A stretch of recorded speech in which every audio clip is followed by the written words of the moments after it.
Hello everyone, আসসালামু আলাইকুম। আমি মোহাম্মদ মামুন। আজকের ভিডিওতে আমরা রাইট ফ্রম ভার্বের 5 নম্বর টেকনিক নিয়ে আলোচনা করব। তো 5 নম্বর এই টেকনিক আমরা ফিউচার টেন্স কিভাবে আইডেন্টিফাই করতে হয় টেকনিকের মাধ্যমে সেটা দেখব।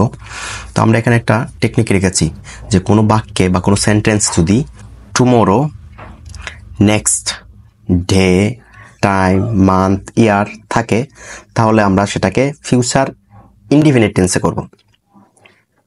তাহলে দেখো, আই জয়েন টুমোরো, একটা এক্সাম্পল দেখলাম যে আই জয়েন টুমোরো। তাহলে এটাকে যদি আমরা যেহেতু টুমোরোটা আছে, সুতরাং আমরা এটাকে যদি সলভ করি তাহলে আসে কি আই উইল, যেহেতু future indefinite, I will join tomorrow. কোনো বাক্যে যদি বাই এর পরে ডে, মান্থ, ইয়ার থাকে অথবা দেন থাকে তাহলে ফিউচার পারফেক্ট টেন্স হয়। আবার বলছি যে কোনো বাক্যে যদি বাই এর পরে টাইম, মান্থ, ইয়ার অথবা দেন থাকে তাহলে ফিউচার পারফেক্ট টেন্স হয়।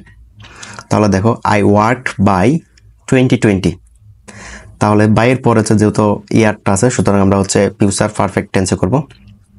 তাহলে এটাকে যদি আমি সলভ করে আসে কি যে I will have worked by 2020।